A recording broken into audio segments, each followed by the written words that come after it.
the Upanayam done and I was helping him. So I also sponsored all my education through priesthood. So like Ram mentioned, come hard way, and very proud to be here talking in my hometown. I've done few programs in this part of the world, but nothing like, coming back to TAPMI, and which is very near to my hometown. So again, thanks for having me here. And today I will be sharing some of the interesting aspect of leadership. So I captioned this called Leadership for Tomorrow. So the lessons I learned in last 20 years I'll be sharing with you on leadership.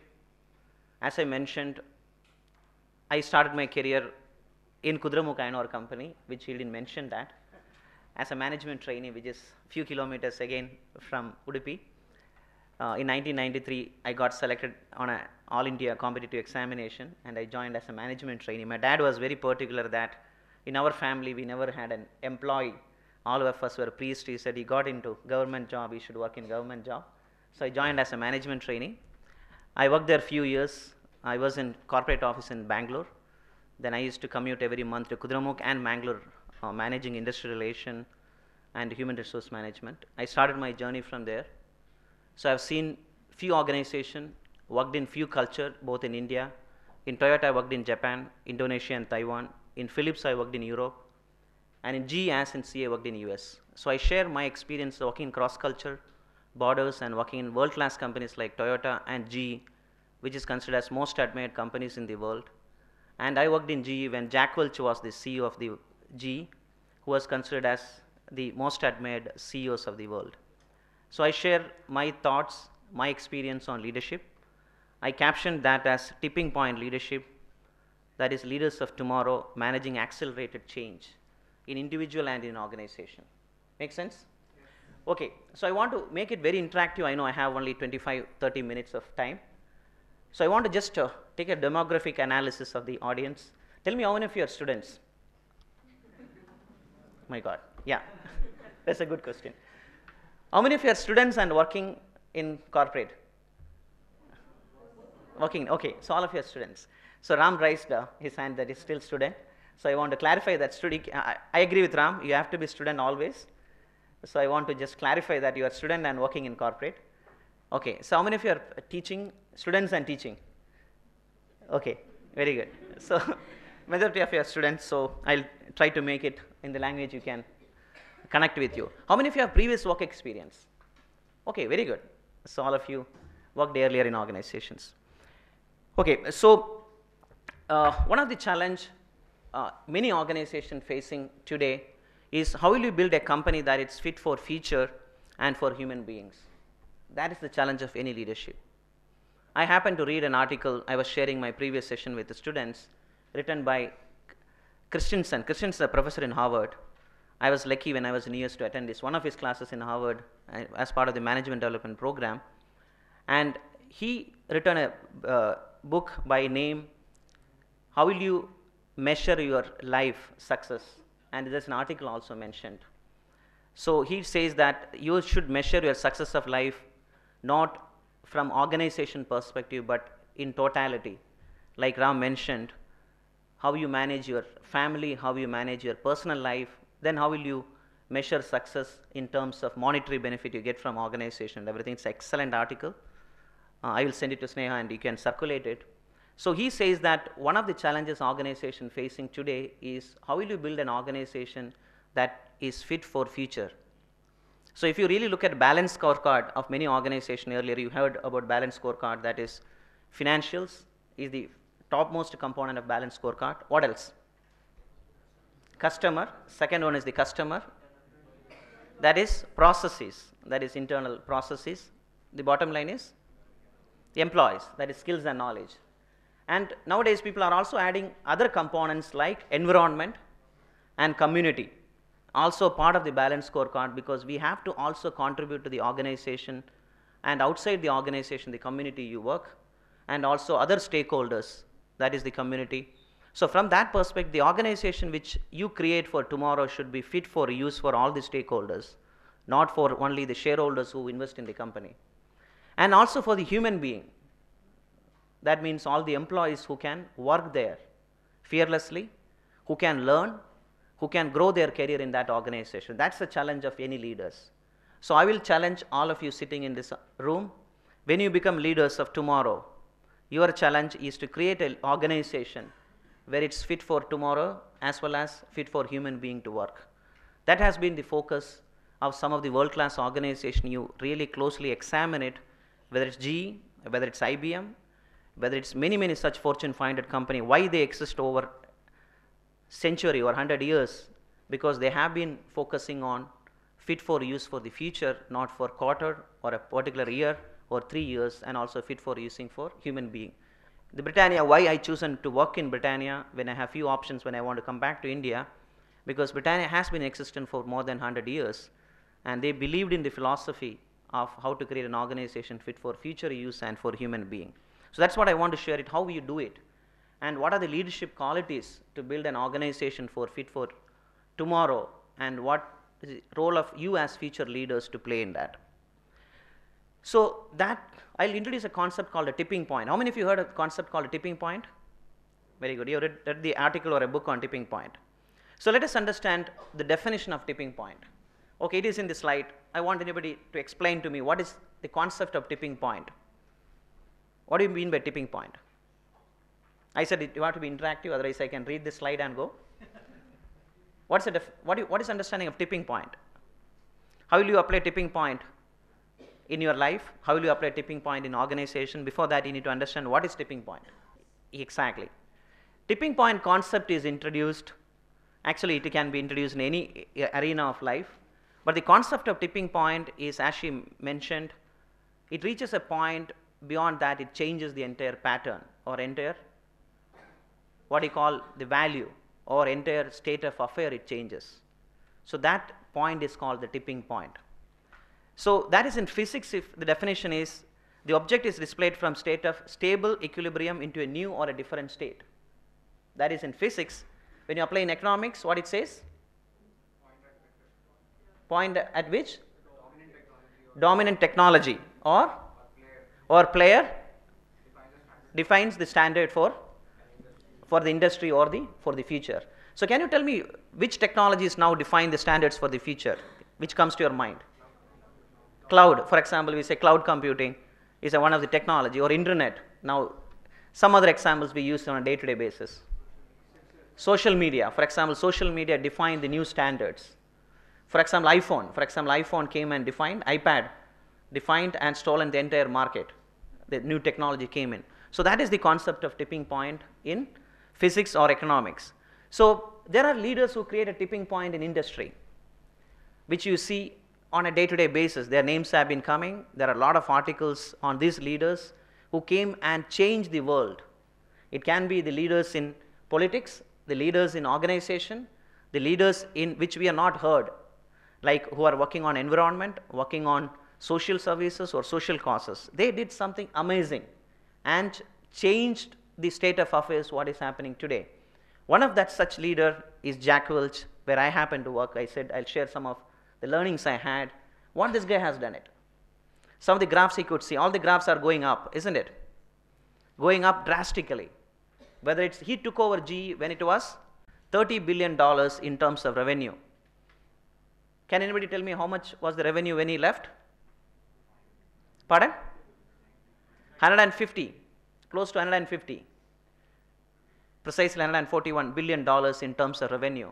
The portfolio GE had was close to 7 portfolios. Like they have aircraft engine, they have lighting, their appliances. But when he left, they had close to 17 portfolios. That means he created new businesses.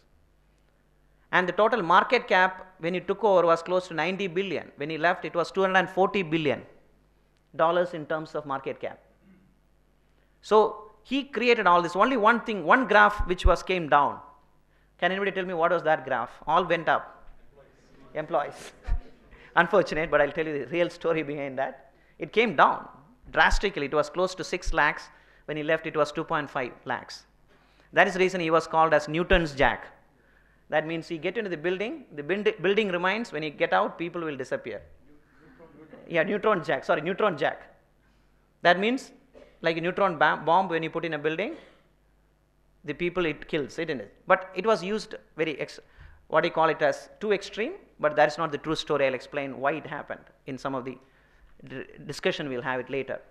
So the key message is, as leaders, you have to create a tipping point. When the tipping point article or the book published, they speak very high about Jack Welch. He created new standards in management, new standards in leadership, new standards in technology, that is digitization or putting application in business processes, new standards in globalization or outsourcing or offshoring, new standards in process reengineering called Six Sigma. So whatever he said, he created new standards and showed the world how to manage, and new standards in people management. It is not that people disappeared, but he created new concept of multi-skilling, new concept of talent management. He introduced new concept of career management, new concept of leadership development. During his time, Crotonville, that is considered as Mecca of leadership development, and he created and set the standards of leadership development for the entire world. Many corporates try to imitate it, and they're not as successful as GE. So he created tipping point in every aspects of management. He created a new culture. And I was sharing with my previous class, he was very inspired by small businesses. The small businesses, it is very boundaryless, infectious passion in small businesses. There is no division of labor like CFO, CIO and everything. So he was very inspired by small businesses. He created in GE the culture of small businesses, wherein you can see in a multi-billion-dollar company doesn't have boundaries in terms of functions. Of course, departments and functions is there, but they work seamlessly in terms of collaboration. Leaders are very passionate. The GE leaders' texture is different. They are very passionate, and their leadership qualities are different. Like a small business, they do multi-skilling. Their speed in taking decision is something different. So that is the concept of tipping point. We'll discuss a little deeper on the what made these leaders different. So another is Bratton. He was the tipping point book talks about Bratton, who changed the way the policing used to work in US. Wherever he was put, I'll leave the slides behind, those who are interested you can take it. Wherever he managed in US, the crime rate came down drastically, and because of his leadership qualities and how he managed the affairs or the administration in the police department as a leader. So your question, the question challenge here is, can we create tipping point in the organization we work?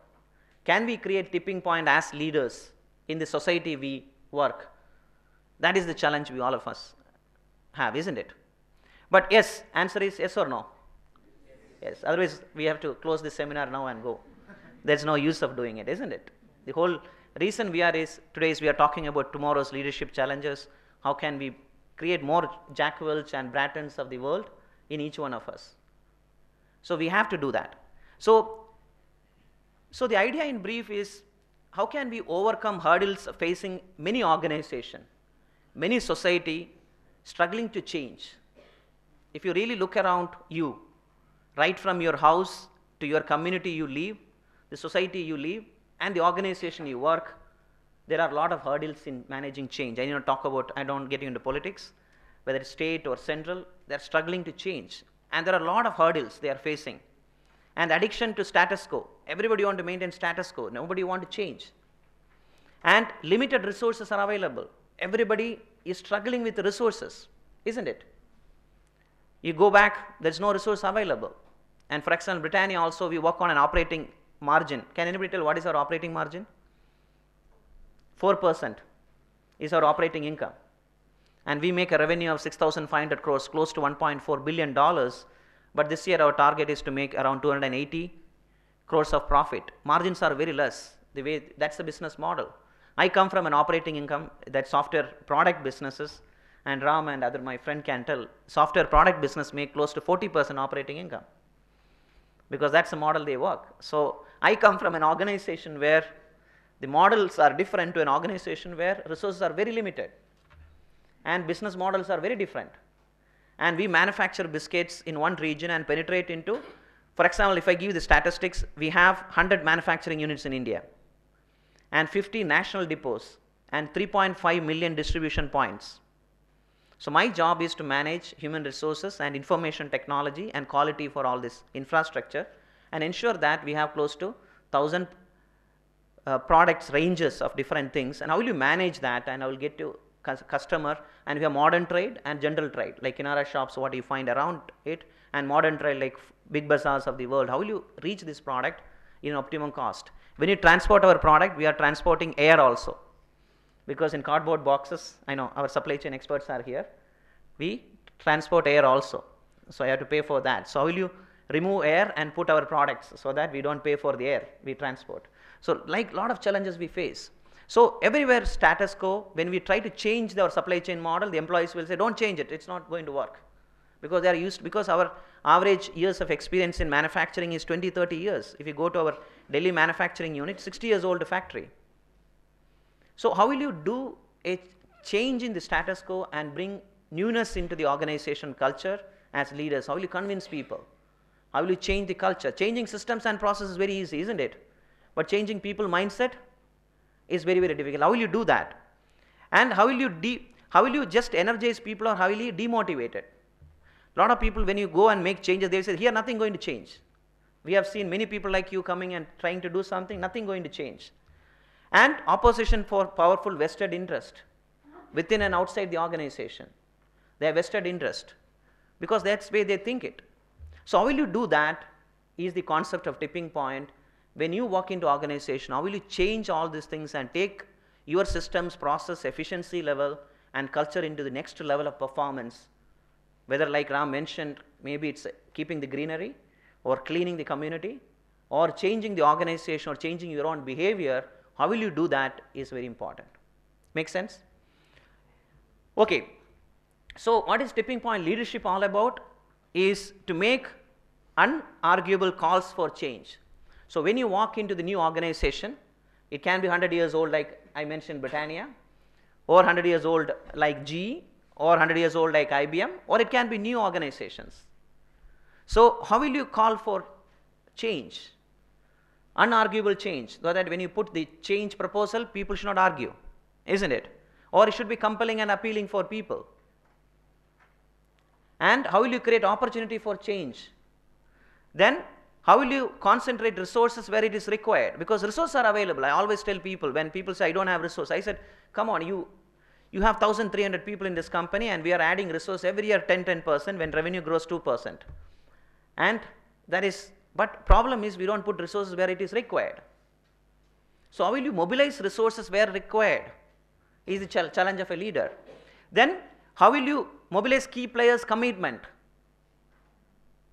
Change require commitment of key players. And how will you silence the naysayers? Everybody say no, no. How will you make them silent? These are the challenge of a tipping point leader when you walk into the organization.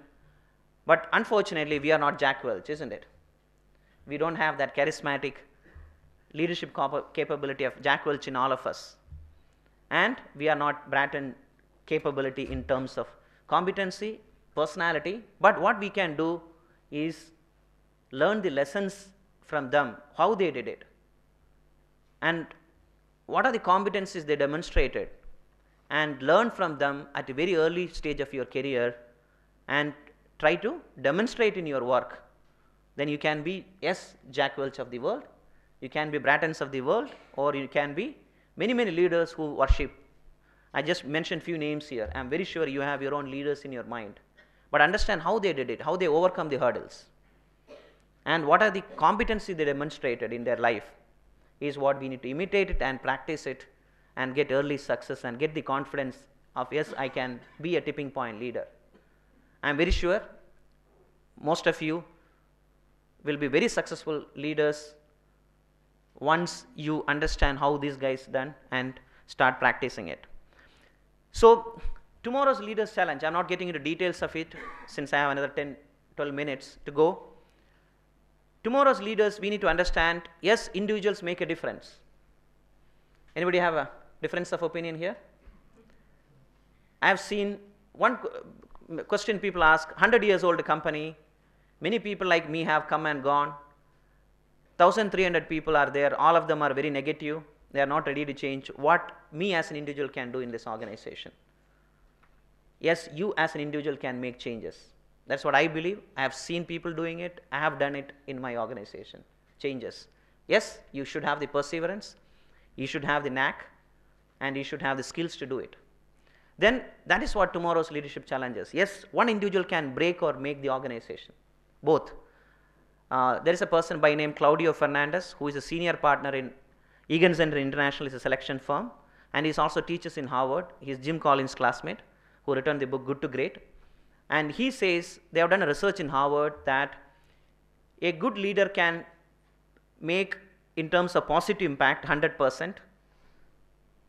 Very rarely, but average great leaders make 0.7 positive. That means 70% success. Negative is minus 0.9. That means they can equally damage the organization. And the damage is huge. The great organization you build over a period of time, a guy can come and damage it over few days. So he's telling, yes, individual can make a difference both ways, positively as well as negatively. So you need to understand carefully and ensure that you make positive differences. Second one, credibility is the foundation of leadership. You agree? You have to, how do you define credibility? Walk the talk. And people say that your ability to make and meet commitments. When you can deliver 100, don't say I will commit 80. When you have the capability to deliver 100, you say, yes, I will deliver 100. Don't overcommit also, not telling overcommit. But understand how much you can deliver looking at the business opportunity, market intelligence, and your own capability and capacity, and say what you are going to make in terms of commitment. Ability to make and meet commitment. Say what you do and do what you said. That is all about credibility. Plus other definition, like you said, walk the talk and everything. Then values drives commitment. There is no doubt about it. Values are very important. What I learned in my life during 20 years of in performance management is values drives behavior. Behavior drives actions and action drives results. Not only your KRA, KPI as a results, equally important is the action you take in your life in terms of standard operating procedures, in terms of ways of work and everything is equally important. Equally important is the behavior you demonstrate in your workplace. Equally important is the values you inculcate as leaders, and you make accountable of people around you the values you believe it is important for organization. So please print in your mind, values drives behavior, behavior drives actions, and action drives results. So all the four are equally important. For example, one of the value which I believe is respect. Respect for elders, respect for customers, respect for colleagues, respect for environment. Then you have to do that. When you do that as a value system, then your behavior changes. The way you behave is differently. Then the actions you take is differently. Thus the result you produce will be differently. Then I take few points, interest of time. Next one is leaders cannot do it alone. You agree? Yes. If I say I'm a great guy, I know everything, can I do it alone? No. Park this point, I'll summarize it at the end. Leaders cannot do it alone. You require a team to perform, and that's how you make a huge difference to the organization. And trust rules. Tomorrow's leadership, important thing is how can I nurture trust in the organization as a leader. The best leaders are the best learners, as we mentioned. Going back in Ram raised his hand when I said how many of you are students, you have to continue to learn.